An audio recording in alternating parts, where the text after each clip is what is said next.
In for Joe Aguirre is Jimmy J. Thanks for joining me, Hello. Jimmy.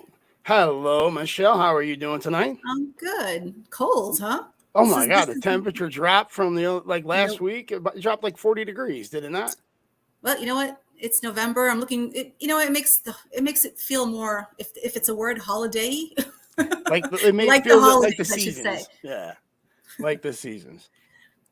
Well, a So week after winning re-election, Governor Ned Lamont announced administrative changes for his second term in office. Paul Mounds Jr., who has served as his chief of staff since February of 2020, and Nora Dennehy, who has served as his general counsel since March of 2021, have each chosen to step down from their respective roles at the end of the governor's first term to pursue new opportunities.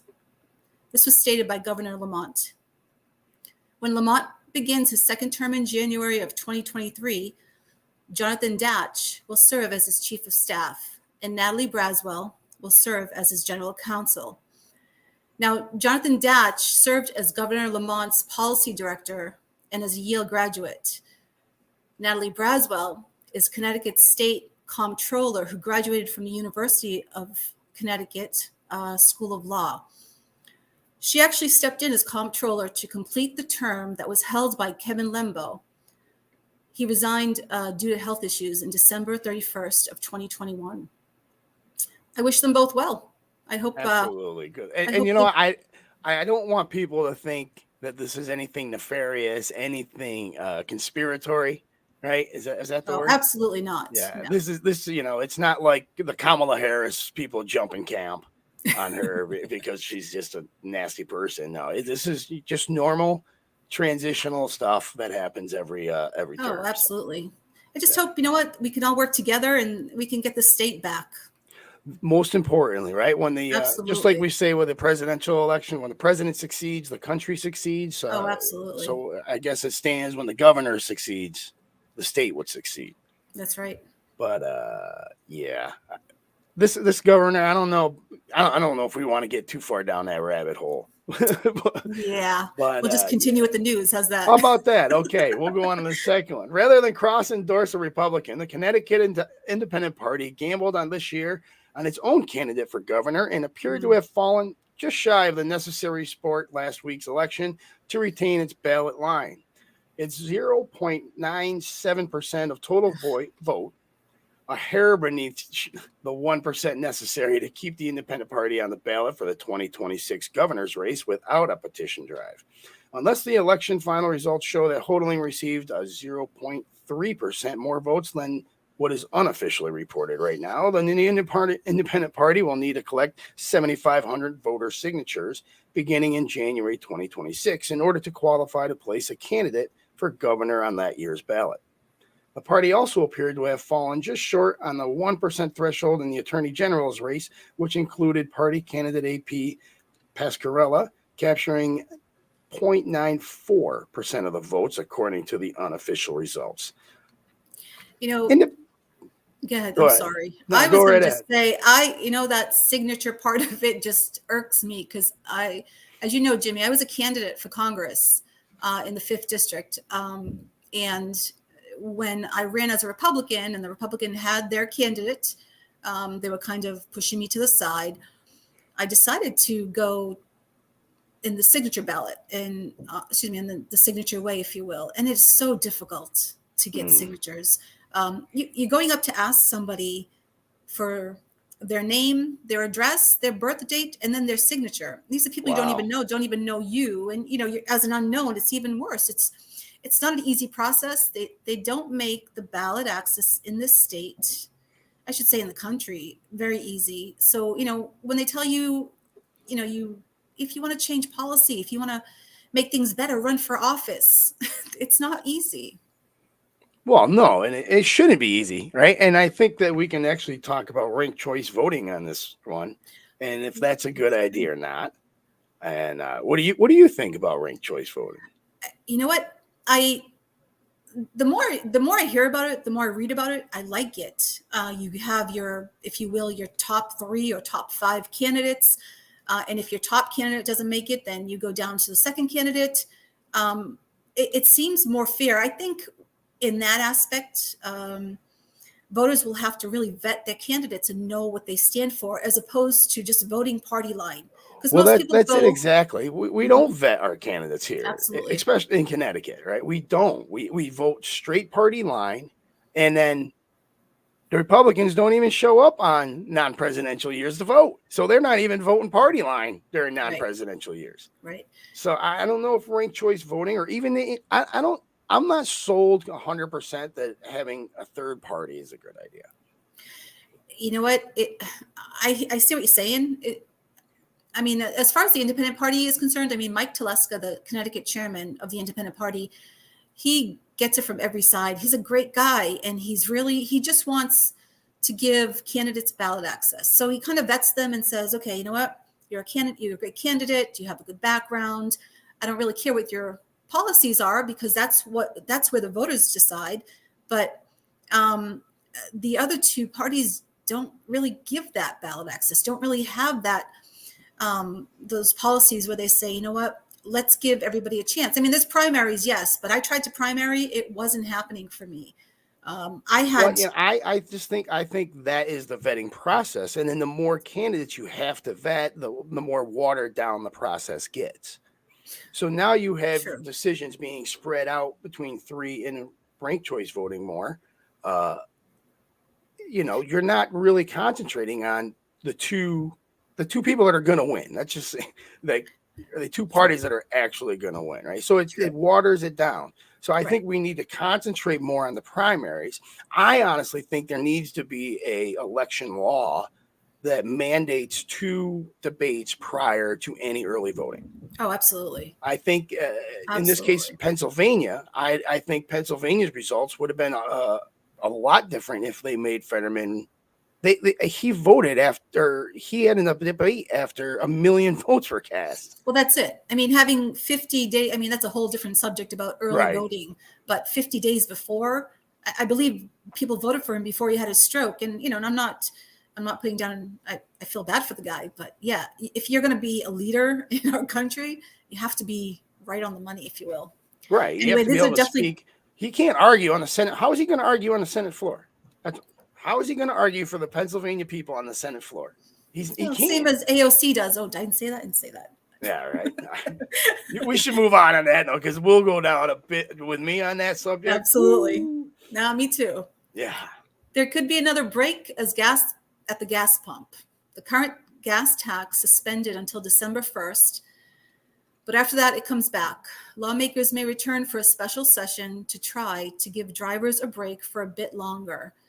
The state gas tax suspension was only supposed to be for 3 months, but given inflation, lawmakers both sides agree it should be suspended even longer. A special session would make it possible for lawmakers to vote on extending the gas tax suspension. Republicans are also pushing for some relief on home heating oil, which could be a hardship for many families this winter. I feel like politicians cause the problem and then try to Band-Aid fix it. I don't know about you, Jimmy. How does that sound to you? It's like putting Band-Aid on diarrhea. Okay. That's my analogy. Couldn't have said it better myself. We're going to have a guest later on in the show that'll Yes. talk a little bit more about that. But I want to say that I heat my house with natural gas. I don't know about you. And Oil that's going up absolutely. 20-25%. Oh, absolutely. Gas or heating oils even more. Electricity's going up.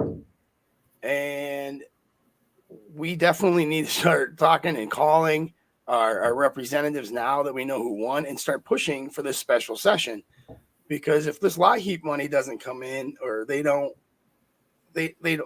doesn't come in, or they don't extend this gas tax relief, I don't know how people at all are going to afford to be able to live. I mean, just on a personal note, my grocery bill went up $400 a month, and that's just my grocery bill. Yeah. Yeah. No, it's scary. It's disturbing.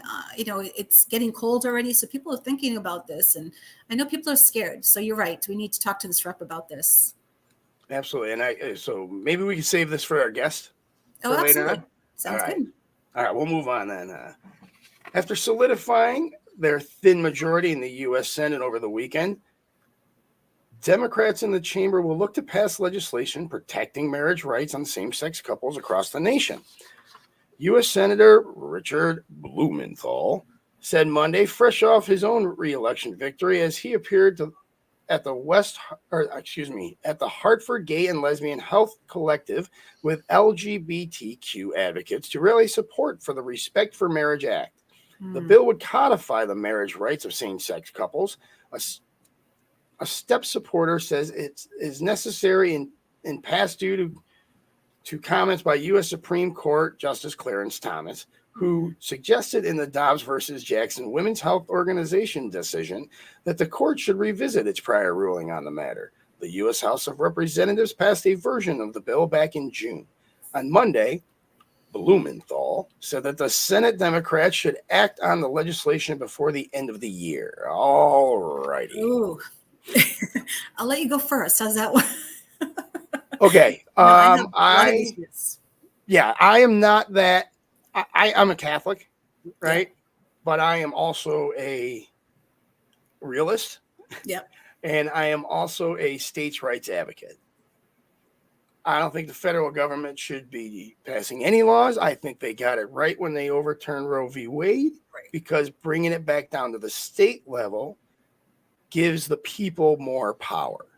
I agree with you wholeheartely. Yes, right? Absolutely. Federalism is overrated. Changing a federal law, changing a federal leader is a lot harder than it is changing your state. That's representatives. Right. And that's how you change, and that's how we, the people, impact laws and impact how we want to be governed. We don't like that. Guess what? You're gone in 2 years or 4 years. Right. And that's how we, the people, decide what's good and what's bad. So if Richard Blumenthal wants to do that in the state of Connecticut, which I'm sure they will here any day now. Absolutely. There'll be a sanctuary. We'll be a sanctuary state for gay marriages. It'll be one of our imports, I guess. I don't know. Joe and Dan are clapping right now. They are absolutely clapping. And, I'll tell you honestly, Michelle, I'm a live and let live type of guy. No, absolutely. That's what makes you happy. That's fine. I don't care. Right? Be gay, be whatever you want, be a trans. I don't care. Mm-hmm. Just, you can't make me believe something that I don't want to either.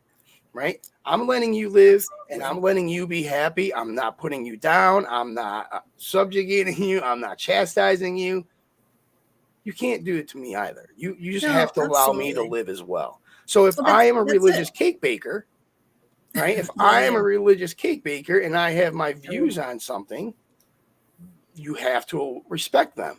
I'm not saying you're wrong. I'm not saying I don't believe in what you're doing. I'm not saying you're going to go to hell or you're it's a sin. Right. What I'm saying is I have my beliefs as well, and you need to respect them. And myself as well, personally, as a Christian, absolutely. We hold our own beliefs, but we don't push them on anyone exactly the way you stated. And this is why it bothers me as far as, marriage and abortion and all these personal issues, all these, if you will, bedroom issues. In regards to abortion, to me, that's between a doctor and the patient. I don't even know why the government has to get involved. Well said. I understand the whole, it's just, everything's so politicized. And then again, gay marriage, again, if that makes you happy, great. But just like you said, don't have to make it so where they're in our face. Exactly. So I don't know if you've heard about crime lately. It's ticking up a little bit. It only takes a second. Do we want to go there, or do you want to take our first break? Oh yeah, absolutely. Let's take a break. Sure. All right, we'll be right back. Hold on. Want to have your show on CT Politics? If you produce a show on CT political issues or commentary and want to play it to the world, contact us now at ctpolitics.tv. We'd love to have you part of the team.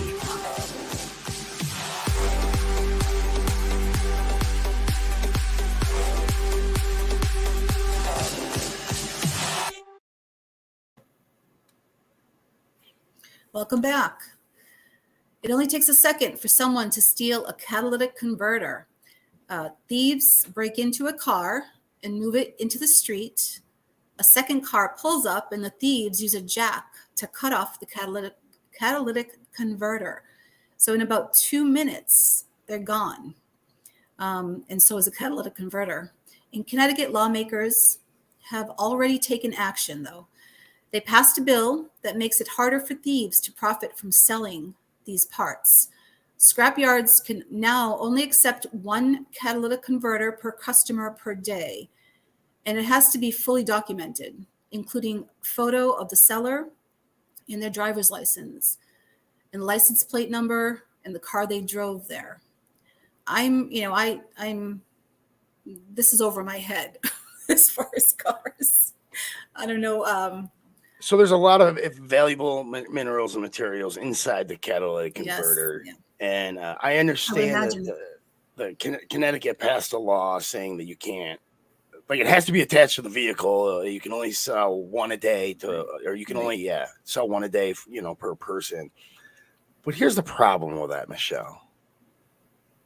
It takes me 40 minutes to get to Massachusetts. It takes me 45 minutes, 50 minutes from where I live to get to Rhode Island. It takes me an hour to get to New York. I mean, we're a very small state, right? That's surrounded by very large states besides Rhode Island that don't have that law.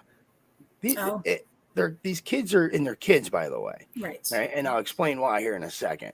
But these kids are jacking these things, putting them in the back of a pickup truck, and they can get 100 a night easily. Ooh. It takes less than 2 minutes. I don't know what this report came from, but it probably takes less than 2 minutes to jack a catalytic converter, because they can take electric saws now, and you're zip zap and you're gone. So what is it? Is it? I mean, obviously they're getting money. They're getting paid. Is it? Is this an expensive piece? Yes, it's a substantial amount of money. I mean, they're getting paid $150 a catalytic converter easily. 10 is 1,500, right? Oh, so what's going on here is that these adults, right? The adults are hiring kids to get these things, sell them out, because adults go to jail, kids don't here. And even bad crimes, kids, 14-year-old kids can go to juvie for murder and be out in 4 years for murder. That's what, So all these crimes are being done by kids, and they're getting hired by adults. So the catalytic converter bill that they passed here, which was, they at least tried to do something. Right. It's not, and it didn't get to the root of the problem. Well, it's funny. Joe and I were talking about crime one time, and we were talking about the police accountability bill, and I get it. Yes, there are bad apples in every, aspect of occupation, if you will. But there's got to be more accountability for kids and crime. I don't see it. Yes, it's wonderful to have due process, and our justice system, I think, works.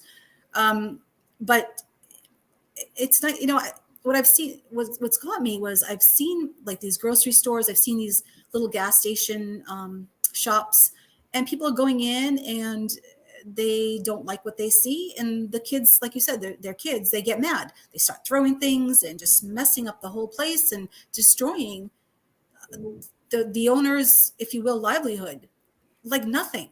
And this is where we come.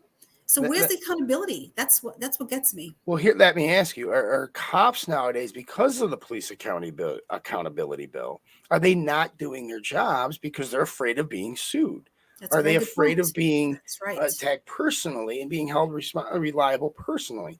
Is that also the police accountability bill? Because we need to take a look at this, because if the state troopers are down 50% in manning right now, 50%. Yes.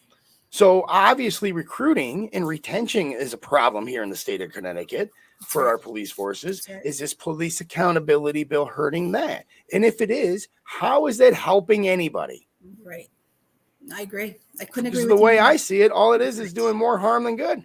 That's right. And I feel like it's giving criminals more, if you will, Why not? Nothing's going to happen to Bravado. us. Yeah, exactly. Yeah, They're going to have you more know, bravado because they know the cops don't want to do anything because they don't want to be held liable personally. that's right. I understand it completely. I do.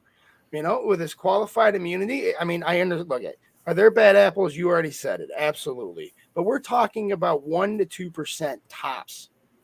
Tops. That's right. So how can we punish the 99% for one? What we need to do, and here's my solution real quick before we move on here. I love it. Real quick. You need to start holding the leadership more accountable. Oh, amen. Absolutely. Crap rolls downhill. Absolutely. That's great. Yes. All right. Hold the top more it. accountable. Yes. And it will trickle down. I promise you. That's how we do it in the military, and it works. That's awesome. Right. Good for you. Absolutely. That's just my 2 cents on it. That's my take. Let's start firing some chiefs, town managers, all these other people that are supposed to be keeping us safe. I digress. Oh, here's one. Oh, okay. 2 of the Connecticut's largest children's hospitals are at or near capacity dealing with kids with RSV or respiratory virus. As of Monday afternoon, Yale New Haven Health and Yale New Haven Children's Hospital were at nearly 100% capacity with the intense care unit at 85%. Why are cases piling up so fast? Medical experts said it's a combination of kids being exposed to viruses for the first time in a while, after having worn masks for 2 years. It's also not just RSV at play. It's COVID and rhinovirus as well. Yeah, there's always going to be germs. There's always going to be sickness, and exactly. If you're gonna, this is why the Lord gave us immune systems. Now, I know people are gonna be like, "What?" Go over it. Anyway, we need to. Our body is equipped. If you're healthy, you don't have comorbidities. Your body's equipped to fight these germs and get stronger. That's the whole point. So I get the mask thing. I didn't really buy what they were saying to us. People are saying, well, you wear masks in hospitals, doctors wear them. Yeah, but they're all over. I mean, there's sick patients constantly, 24/7, if you will. I have to wear a mask to the store and then go out and breathe fresh air. There's a problem there. So I don't know what your thought is. I mean, if we think about this logically, Michelle, how do we protect ourselves from viruses? We inject ourselves with viruses. Right. Whether it be a live one in the case of the coronavirus or a dead virus. That's right. I know that's not the word, but for lack of a better term, that's what it's dead called. Virus and the flu virus, we expose ourselves to these so we can build up our immunity. Absolutely. So when you don't have exposure to the flu, which or a cold even, which that's the rhinovirus. That's right. Right. It's just a cold. Or the flu, like we haven't for the past 2 years. Now it's going to be more severe. Your body doesn't have those immunities to fight against it. So granted, we got to get it under control here. We got to we got to do something. We're talking about kids. Absolutely. Right? Especially that's exactly what I was going to say. Especially kids, you can't be, messing with that. But Jimmy, you know what the thing is I just want to hear truth. I just want to hear some truth from like you said, our leaders, and mostly from the doctors who, tell our leaders that this is what needs to be done, as opposed to hearing talking points, as opposed to hearing politicization. It drives me nuts. So I just feel like if we had some truth in government, I don't know if that will ever happen. That's wishful thinking, Michelle. It is. It would be nice if it would be nice if we could get some. So instead of truth, I would settle for past the rhetoric. Right? Let's just get past the political rhetoric. Let's try to stop demonizing each other's, opposition. Yep. Let's try to, in all honesty, let's try to get this country back a little bit more to the middle. Absolutely. And that's where the truth comes in. So we need politicians to tell us the truth. So I see that we have our guest waiting right now. Absolutely. And so we're going to take a quick break. I'm going to bring him in, and then we're going to talk to our guest, and then we'll continue headlines after that. Awesome. So stick around. CT Politics TV and the Connecticut Taxpayers Union present Unaffordable America with Daniel Kent Newmeyer, Joe Patrina's band Little House, focusing on Connecticut. Now get yourself ready, go cat, go. Ooh, yeah. Entertaining and taking an educational look at nonpartisan issues of affordable living in America. Born in a land where we wave 'em high. All points of view are welcome. And we got blue angels climbing in the sky. I'm the luckiest guy in America. I'm the luckiest man born in America. Join the Connecticut Taxpayers Union right now at ctpolitics.tv. Born in America.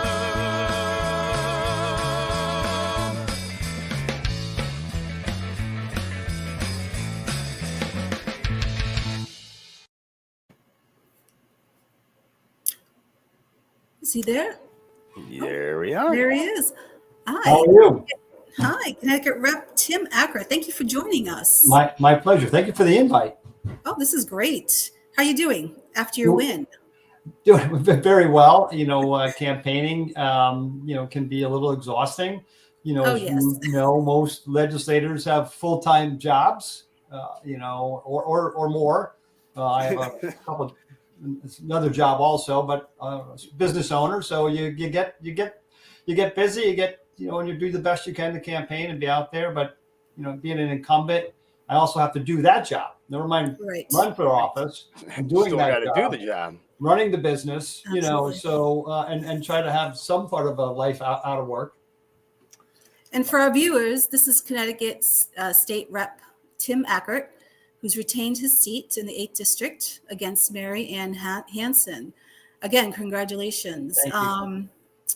7th term, I believe, correct? You got it. Yeah. 7th term. And I lost in 06 and 08. So, I've been doing it for a while, trying, and it's just really just trying to make a positive impact, and Absolutely. and, that's how I see myself as somebody in office. I usually like the term statesman over politician, actually. So we'll see. There you go. But I like that. Yeah. Yeah. So somebody You've serving. been, your district was kind of redistricted, correct? That's Coventry. We had quite a bit, yeah, Michelle. We, which was, and then my opponent actually said, if there's a time to beat Tim Acker, now's the time with new opportunities, to get out there. But I think I sent a good message, a positive message. I don't campaign negatively, and that's not ever been something. Here's who I am, and here's what I've done, and here's my intentions in the future. Not what somebody else did or didn't do, or this is who I am. So What are the cities and towns that you represent? So right now it's Coventry, Columbia, Tallinn, and Vernon. In January, after serving Vernon for 12 years, I no longer will be serving Vernon, as their state rep. Obviously serving Connecticut though. The new district now is a smaller portion of Tallinn, all of Coventry, all of Columbia, half of Lebanon, half of Bolton. So I got some more people to get out there and meet. You sure do. But, happy that all 5 towns gave me the nod for their state rep though. So. Well, this is my first time meeting you, so I'm very happy to meet you. But for all those viewers in those districts, in those cities, I've heard that you're a wonderful guy. So they should be happy to meet you. Thank good meeting you too. Well, I've spoken to you a couple of times actually. But Yeah. I don't know if you remember. I'm the producer for the Gary Byron show on WDRC. Yep. So I think we have another show coming up soon. Actually, Monday morning. Yep. This week is National Apprenticeship Week, and as you know, Jimmy, I've been battling this very odd piece of legislation, very odd statute that we have I call it hiring restrictions for apprentices, where we limit the amount of people that can go and work in the trades. And, in this day and age where we're battling to have people work in the trades, Absolutely. it just doesn't make hiring restrictions. Is literally, and if you go anywhere, if you don't see a now hiring sign, it's because they're going out of business. If you look at whatever business, whether it's even in our nursing, for our hospitals too. You go anywhere you want. Why are restaurants only open 4 days a week rather than 7 days or 6 days? Because they can't get people to serve, and that's the truth. And so we actually have hiring restrictions on jobs that need to be filled in our trades. And I'm back talking to Gary on Monday morning on that again. Well, I've always said that the trades are a needs-based skill, right? You're never going to run out of that need, right? No. You're always going to need an electrician. You're always going to need a plumber. Right. And you're definitely going to need an HVAC guy. Right. Coming up here in the next month or two. That's Make correct. sure your heating's work. Yeah. So, but here, the computer, the tech boom really hurt the trades, in my opinion. Everybody went over to be an IT guy, left the trades industry. And now I'm saying that just to get to this point here, Mr. Ackert, is that the trades are now starting off at like $45 an hour, starting off, because there's such a demand and such a short supply of them.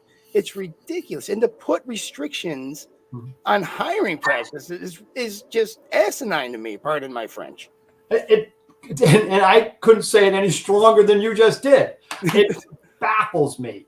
It baffles me that we actually restrict hiring in the state of Connecticut in trades that, as you just mentioned, pay, for people that get their licenses. I mean, the apprenticeship, you get a little bit less and you work your way up, but like in any business, right? So, but when you're 22, 23-year-olds making mid-70 minimum, with no student debt, no student debt, right?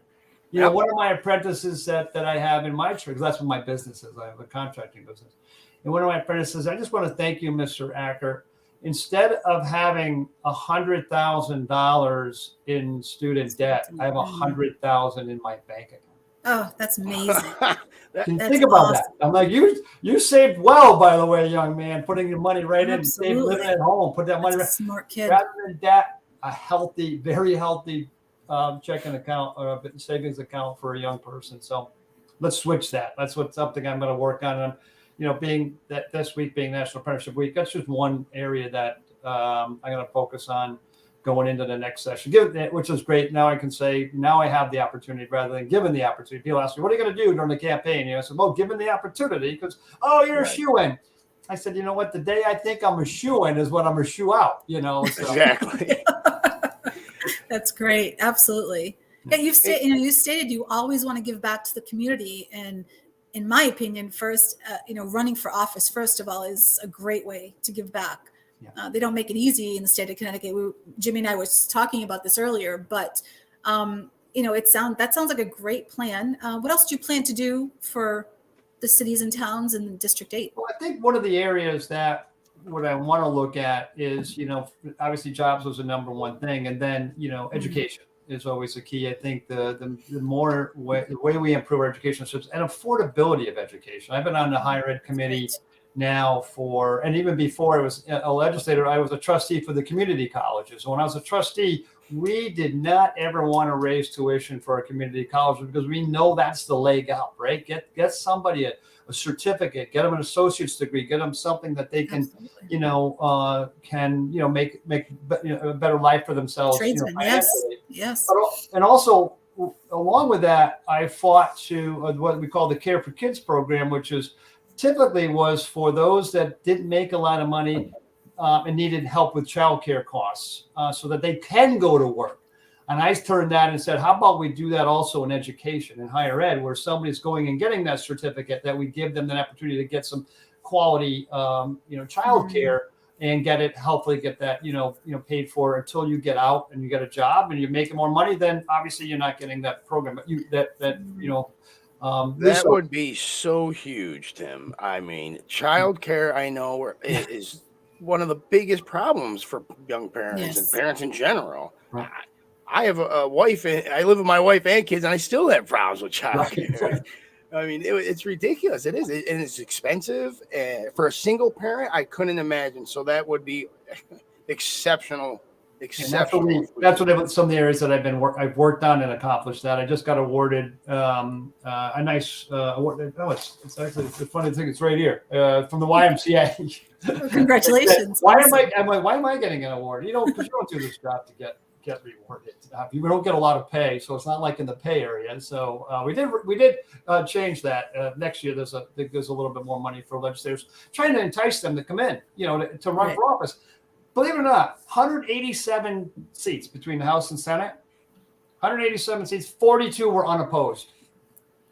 Yeah, I know. 42 people ran unopposed. And people go, we need to make change. We need to make change. Well, you got, more than 25% of them aren't even getting an opposition to run for office. Wow. Mostly, and obviously, in the Democrat Party ran unopposed because they had more amount of seats. Right, You know. right. The super majority of the state of Connecticut here. Well, that's where it's at still. I don't know. You've probably seen the numbers. So I wanted to go there. I really did. I love it. What do you think went wrong here? I mean, we were poised. If there was any time in the brief history that I've lived in the state of Connecticut that Republicans were poised to make a run, Right. this was it. Top What candidate. do you think happened? Yeah. No, listen, first and foremost, when you run for office, if you're getting somebody to run for office, make sure they're a quality candidate. And listen, people are good people, right? But when you can't get your message out and you're not, so Absolutely. here's what I said 3 months ago. I'm sitting on the steps of the north steps of the Capitol, meeting all the new Republican candidates coming into office. And I'm just like, oh my gosh, what a class of diversity, of ethnicity that we're going to have as a Republican Party, that I would love to get in those seats in the House, and get more balance. All I'm asking for in government is balance, right? When you're one party, either way, one party is not good for us, the constituents, not good for the. So when you have a one-way, one party system, it's not good for all. Put it that way. So I'm looking at these people and I said, the only way we can fail to get them elected is our top ticket is not what would help the down ticket. People don't go, oh, I'm going to pick Tim Acker and then I'm going to go to the other ones. They go, they go down a bubble. They fill the bubbles in down the line, right? So if they're staying on line A, and because the people on line A in 1 and 2 positions didn't resonate with Connecticut, which is what happened.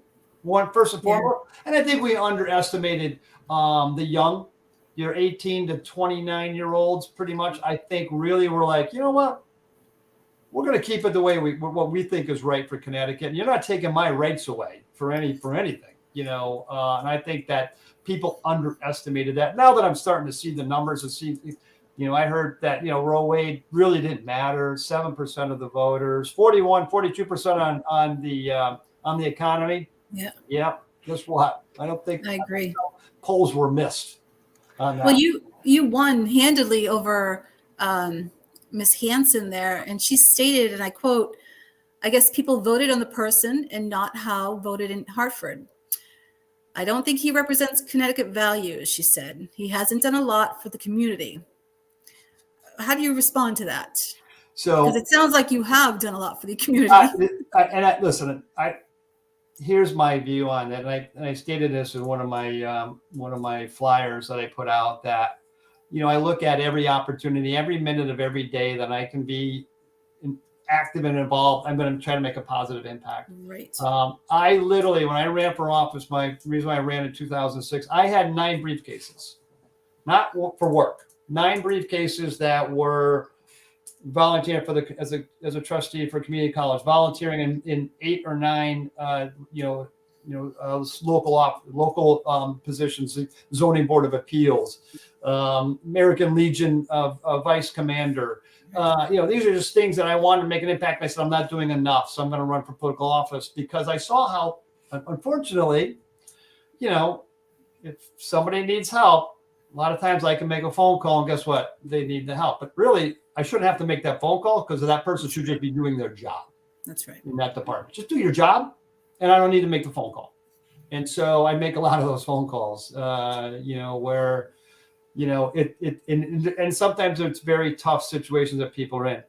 I don't think if you asked in my community, who Tim Acker was, and they go, oh yeah, he helped me on that, or oh yeah, he's been a sponsor for this, because as a small business person, I realize I'll never be rich in money because I give it away, so, and support different organizations, and I think that's part of the impact. But also, as a state rep, you want people to be able to approach you, and when they're in a tough situation, or they feel so they can yell at you also and say, take the good with the bad, right? Yeah.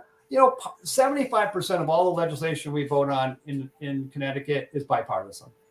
75% at least. So if you look at, Tim voted 77% with the majority party, which is Democrats, and he voted 89% with his party, which means I didn't like all the stuff in our party either, that legislation that might have came out, so you have balance. And then, they'll rate you on, you're only 60% with, the environment, and you're only 70% with the business. Okay. That means that some of them, right? If I'm 100% with business and 20% with the environment, is that the type of legislator you want? So I just look at it in terms of have some balance, there's things. And then a lot of times you vote against something because it's a work in progress. It's a work in progress. So what, get your work done. Let's get it so I can vote on something that actually can that is actually complete. Right. So, and, being a state rep or even, state Senate too, it's not the glamorous, Congress and the federal Congress and the federal Senate, if you will, the presidency. Mm-hmm. So I look at, people like yourself who really want to make change. Mm-hmm. And this is where we really have to focus more on. I think people have to learn about these candidates like yourself. And I'm so happy to hear about you being a small, business owner who I'm so frustrated that all our jobs are in China and overseas, and our drug companies are being, all our pharmaceuticals being made in Canada and in China. And it's just frustrating. And I wanted to bring it back to this country. Yeah. And look what that did us during the pandemic. Oh, absolutely. We literally are then handcuffed in a way, to take care of our own people, to get products in that we need, a chip on a car, literally, a little microscopic chip. And I said to somebody, by the way, high level an IBM, I go, can't you guys go make some chips? Oh, it's too expensive to make it here. Yeah. But you just want to shake somebody. Absolutely. Yeah, it's so frustrating.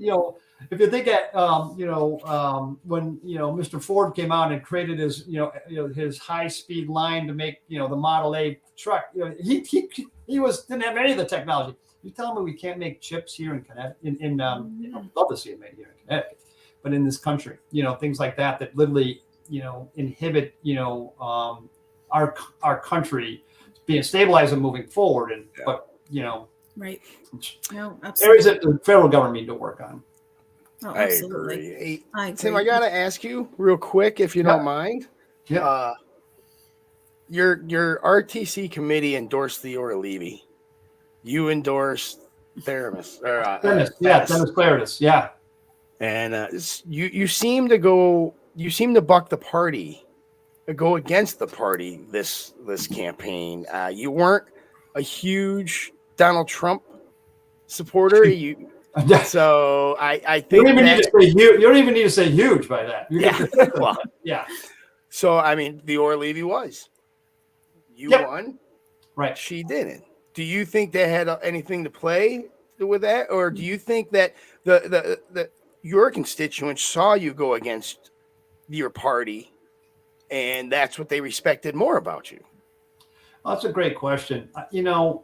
Listen, I look at electability. People said, "Oh, Themis is, such a moderate. She went against, the big gun bill, SB 1160." I actually challenged her. You might be aware. I actually challenged her for the leadership of the Republican caucus. I lost, but I thought I could do. I thought that there was fallacies in how she chose leaders. As somebody that has been a business owner, been in the military, kind of understood leadership, and how to pick people. And you put people in the job that better suits them from their professional rather than how much they've helped the party out. So So I ran against her. But then when I looked at the two candidates and I thought about electability, I looked at them as being more electable in Connecticut, than Leora was. And I thought that, and that's what I was looking at. I was hoping that we had some balance in government, that, if we had Bob Stephanow's nice guy, couldn't get his message out. Obviously the numbers, he did worse. I was shocked by the numbers, by the way. Oh my God, absolutely. Just like, you fell back 3 percentage points, over, on your own side, so, and just down the line, but I think that, I don't know. I'm hoping I'm, kind of a centralist in a way in the Republican Party, that, I have conservative values, but also know that, we need to have people that can get elected, that, aren't just, this is how I'm going to be. And I think Trump helped her because of, maybe a lot more people that are in the trenches in the Republican Party really want that solid conservative. Yeah. But you go, can they get elected? That's the thing. Can they get, so, and I gave her the kudos also, Themis, for stepping back to let Bob run, because we're going to have, now I don't know if that was the right move at all. Maybe he should have said, no, keep going for governor, Themis. But, so I have no clue why the numbers were that diverse, though, and overall in this year. It was, she might have done a lot better if she was, let's say, the Carolinas, in a little redder state. But when you're here in the state of Connecticut, and you're a far right. Yep. I'll say I don't think she stood a chance, to be honest. No, neither did I. Neither did I. She spoke well at the debates, but it just didn't resonate. And that's not a knock on her. I think she's great. We've had her on the show on WDRC. So, I think she's a great person. I think she's a great lady, but electability wise in the state of Connecticut, I think you hit the nail on the head. I agree. So, we have to take a quick break. Needs to, yeah. Do we got to take a? Do you want to stick around with us? Are you going to stick around? If you want, I will. Yep. Perfect. All right. We're going to be right back after this. Okay. This is the home of the CT Strategist Report with Daniel Kent Newmeyer. Interviews with Connecticut's top leaders, expert political analysis, news, commentary. Gain the insider's perspective. Oh, I should have told Tim that was a really short break. That was a really short break one. But, that was a short break. I just went to get some water. It's way too short. It's way too short. I got to talk to our producer, Joe, about that one right there. Because it doesn't even give us time to drink a glass of water. So. I think I get some water. Hey, Tim, going forward, do you think we need to, I say we because Michelle and I are registered Republicans. Yeah. Do we need to rebrand? We need to. I think what we need to do is stop having them brand us. I think. Wow. I mean, okay. Really, we got to. You saw my opponent's literature on what she said about me, but I think what we need to do is, we came out with the contract with Connecticut again this year. Probably didn't promote it as much as we should have, because it was, some pretty good, obviously making, Connecticut affordable, parents' rights are important to us. So some certain areas that were really, that you would think would resonate. And I don't, so the people I talked to, it all resonated with them, but I think maybe I'm in a closed group, because I could never imagine. People kept asking, what do you think? I said, I think it's going to be close. Typically in this time frame that, for us as legislators, this is when we pick up 10 seats. And I think that the Democrats thought we were going to pick up 10 seats. Not enough. I mean, because it doesn't create enough balance. We need to be high 60s to really get more of a balance. But to lose seats, we got a couple of recounts. I think we lost one seat by one vote. Did we lose the? I think so. Yeah. Yes. Right. Think about that. One vote. Yeah. You got to Every vote matters. As a candidate. Yeah. The first time I ran, I'm the nice guy. I coach sports. I donate to a lot of the organizations out there. I'm involved. I'm engaged. People go, "Oh, I see you're all politicking." I go, "No, I call it participating. There's an event going on in town. It's in my community. I'm participating in it. I'm going out and being visible." The first time I lost, I bawled. I literally, just completely. No, I had no idea what I was doing. I lost by 60-40. And oh boy, I have no idea what I'm doing in this thing. But I ran in 2008, almost won in the Obama year, so that's why I kept going. But imagine losing by one vote. I remember when Rob Simmons lost the 2nd congressional district. Think about that, by 82 votes. I'm like, you couldn't have done something more to get those 82 votes. Yeah. Something, but to lose by a vote.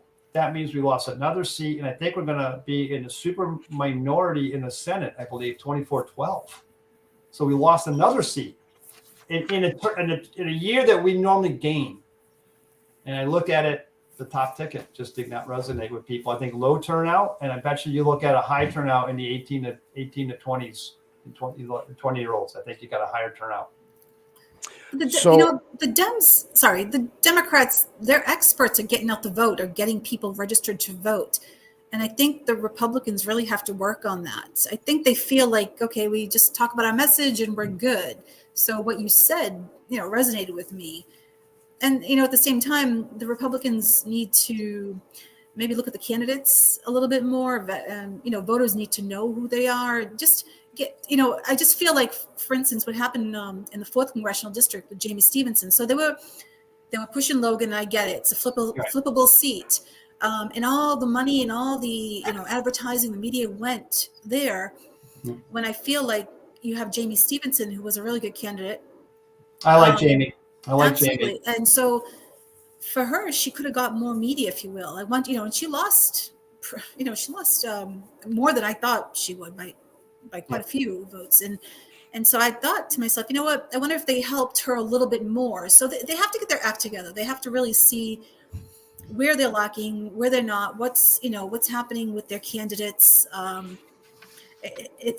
just feel like they were, I don't know, just sticking on one candidate, if you will, and not helping the other candidates. And that's it. They spent a ton of money in that one. Yes. But then you look at, the challenge, the ones that were really challenged, Hayes and Courtney, a lot of money was spent in those 2 congressional districts on their behalf. And they have the resources and they have the PACs behind them that can get out and really work for them. And that's another thing, working for them.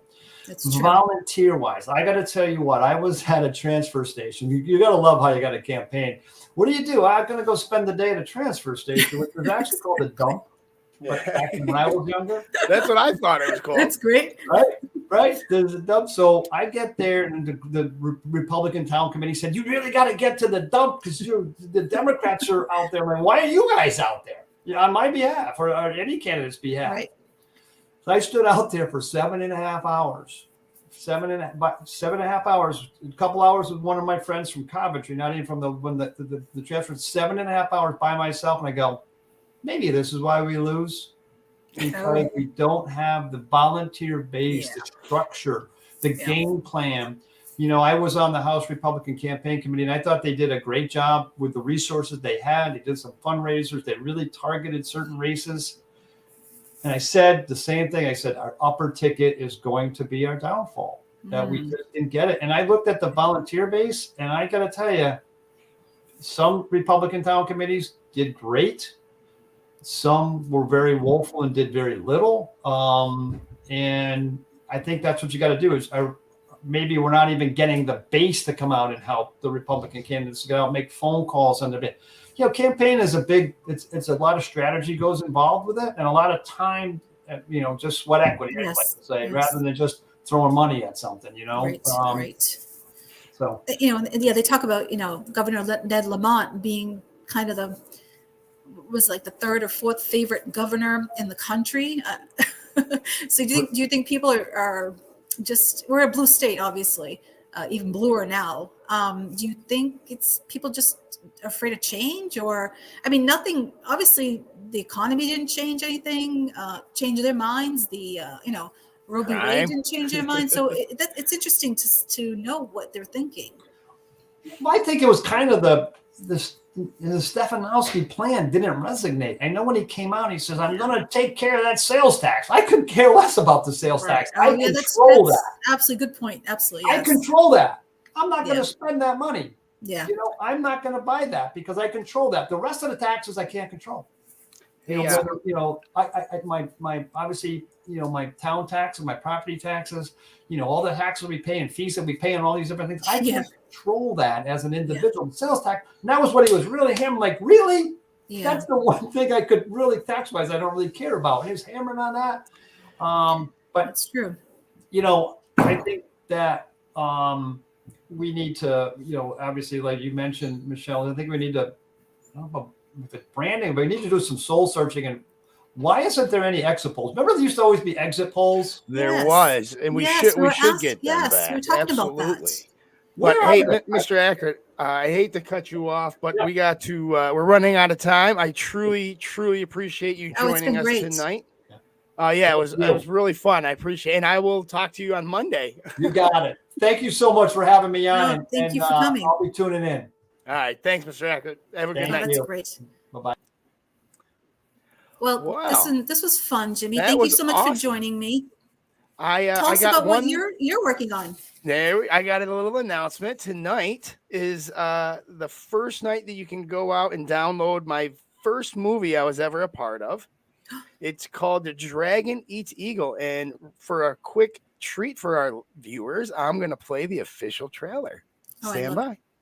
This is a story, an incredible story, pretty much a documentary about the most crooked people, very bad people who want to see me gone. But I'm not going anywhere. Madam Evergreen, I thought we had a deal. Everyone knows the fat man needs to go. I need ideas. Go. I think we can get more mileage out of the Russian spy connection. Derivative. If releasing a tape where he talks about grabbing a woman's pussy just days before the election did not bring him down, we need something big. What about a plague? Wait a second. What about a plague? Plague? Yeah, well, however you want to define it. Flu, plague, what's the difference? This is all a master plan. To use governmental parties and public health organizations to politicize a mass plague. That's weird. Those Chinese government guys really love their money, huh? For a bunch of communists that are supposed to share with the people. Yeah, well, that's only on paper. They are the smartest businessmen in the world. We have our next candidate for the upcoming presidential election. So, where is he? Oh. Ta-da! He's still alive? Oh, and the best part, the average life expectancy in the U.S. is 78. If someone gets, let's say, heart disease or cancer or hit by a bus and they die, if they're positive for our plague, we can mark them as such. They're in the business of keeping the business broken. Mr. President, what do you make of this? I have one question. Does this tie go well with this jacket?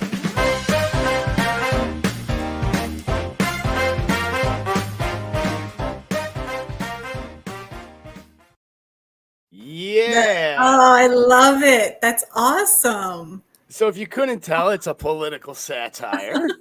It's on Amazon Prime right now. You can go and you can buy it, rent it for $2.99, buy it for $4.99.